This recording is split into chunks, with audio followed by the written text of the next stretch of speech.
Hello folks, welcome to another video. Thank you for joining me. Today is a bit of an update on the fleet. As you can see behind me, I've got the mobile wheel refurbishments guys here. I've got a scratch wheel on my BMW Coupe, so they're going to sort that one out for me. And I also need to do something to the wheels on my new car, but we won't be doing those today because they've gone a bit too far, so we'll sort those out later on.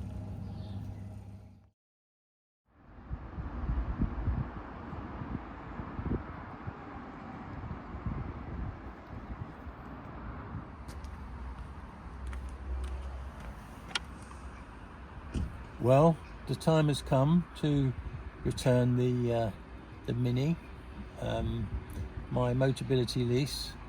I've cancelled it and brought the car back to the dealership.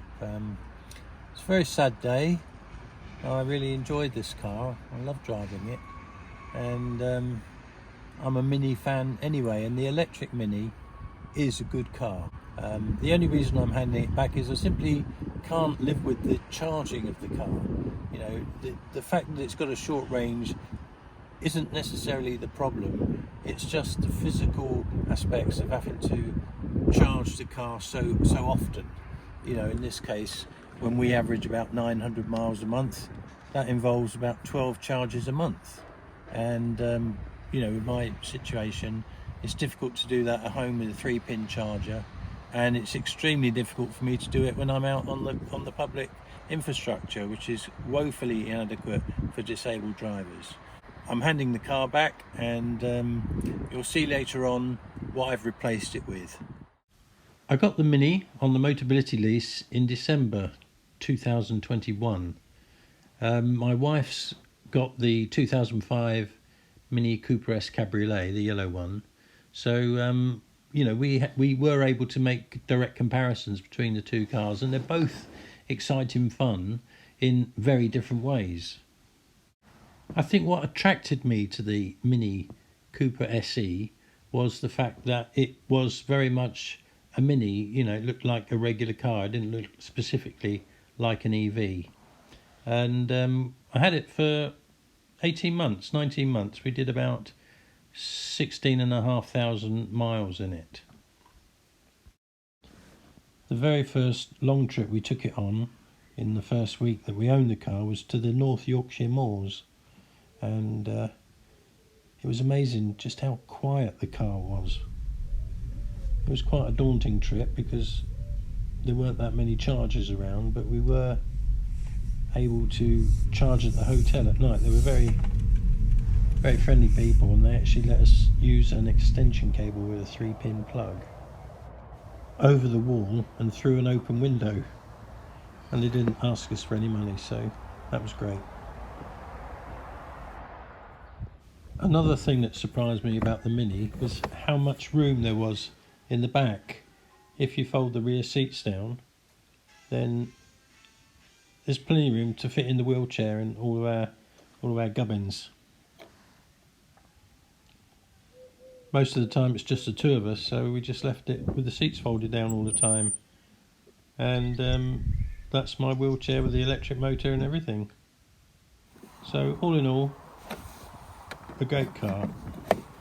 The reason I gave up in the end was just the constant stress and anxiety that I had every time we had to go anywhere beyond 30 miles range. You know, having to plan the route, try to calculate how long it was going to take to charge, and obviously that was compounded by the lack of access. You know, there is no access for disabled drivers at the majority of public EV charge hubs.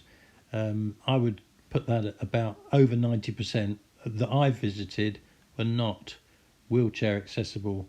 And I often tried on my crutches as well, but with the cables being so heavy and with obstacles like bump stops, and you know, then that was compounded when the electricity prices went up. So the advantage that we had where we were able to charge the car very cheaply, you know, we lost that advantage now, and not having the home charging, you know, just made it much worse. So yeah, it wasn't an easy choice, but in the end we gave it a good go and it just didn't work for us.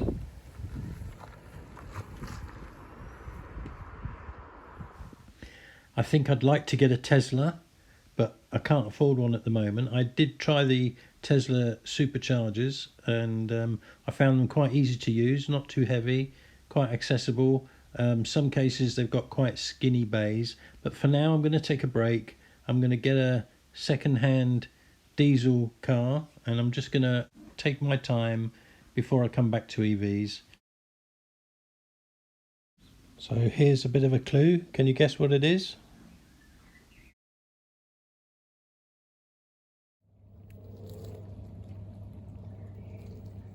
So this is it. I've bought a new car. It's a 2014 BMW 320 DGT. Very practical, got lots of room for the wheelchair, and we are getting about 60 miles to the gallon on a run, so should be quite economical as well. I've no doubt I'm going to have some servicing costs and maintenance costs along the way, but we'll see how it goes. Well, I've had a delivery today. As you can see, I've got a full set of new brake discs for the Mini Clubman, the chocolate Mini Clubman.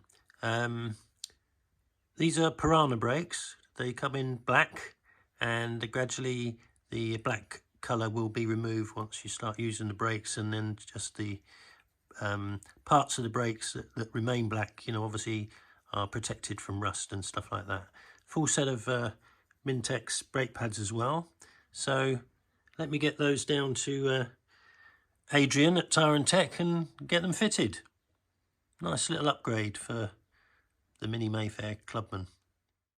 If you've been following my channel, you might see I did a series of videos about this Mini Clubman. I bought it in a pretty rough state at 160,000 miles. Had quite a bit of rust, chrome trim was dropping off, had a horrible vinyl wrap on the roof which was peeling and trim bits were falling off, paintwork was scratched and stone chips everywhere. So I spent quite a bit of money. The engine, the turbo had blown, so I had to get a new turbo. Spent about £2,000 just to bring the engine back to good condition, and then did some body work. Got a new set of wheels, got a nice vinyl wrap roof, and then I added all the Mini Mayfair badging to it because it's the chocolate brown Mini, same as the Mini Mayfair 50 years. So this is the only Clubman Mayfair as far as I'm aware. So anyway, very happy with this one, and it's in the garage in storage now.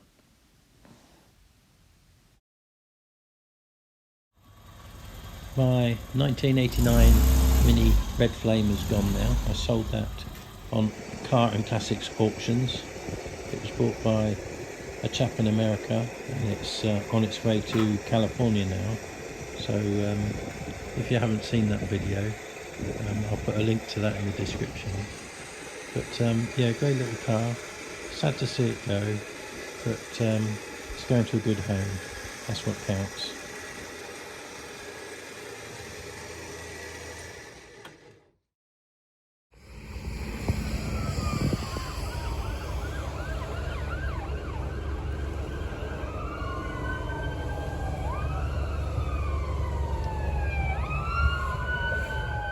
This is my wife's 2005 Mini Cooper S Cabriolet. It's the supercharged model. We've had this car for a couple of years now. We do store it during the winter and then bring it out once a year to do its MOT, its service, and we just use it for a few hundred miles, maybe to visit the beach or go to a few car shows. It's just on 60,000 miles at the moment. Spent quite a bit of money on it, so we'll be keeping that one. Just using my dry ride electric wheelchair to zip around the car park.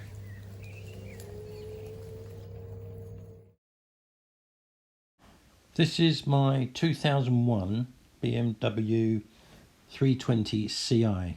It's the E46 model. It's a 2.2 litre 6-cylinder automatic and it's done just 46,000 miles. It's in immaculate condition, and we've had it for about 3.5, nearly 4 years. The only thing I've done to it is servicing, and I put on a new set of wheels and tyres. I love the car, and I've got no intention of selling it.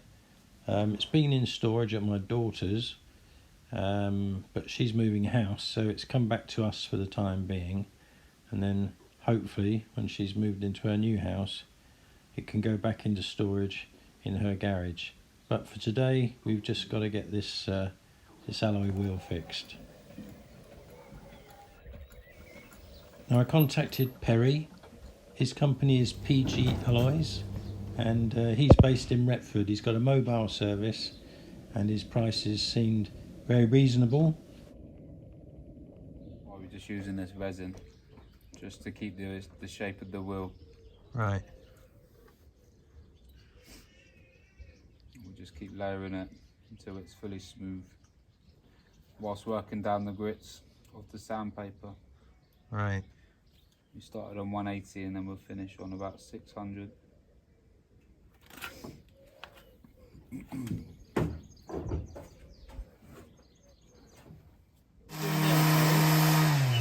So now we've just filled it with a resin. It's like a hardener, and then we're just sanding it back.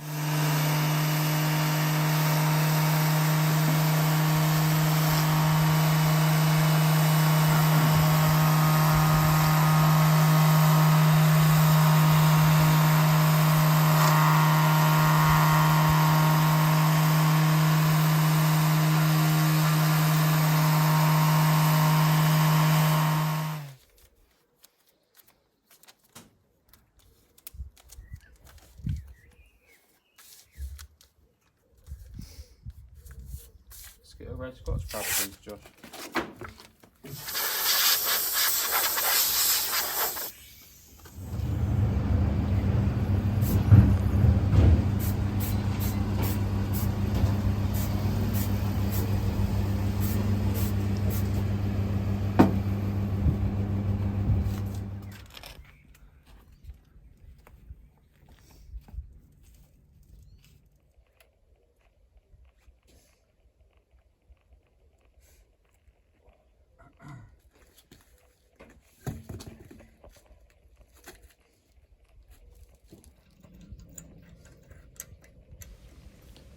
The wheel is done, and I can't see the repair anywhere. Looks perfect to me.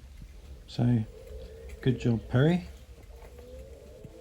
Perry was going to do the four wheels on the 320D GT, but he said that they've gone so badly that underneath the lacquer the aluminium's beginning to decay.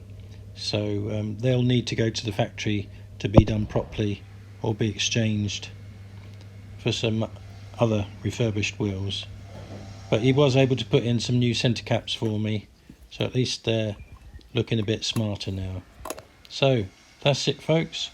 Hope you enjoyed that update on the garage and what we've been doing with the cars, and if you did, please do give me a like, thumbs up, subscribe, and thanks for watching. See you in the next one. Bye.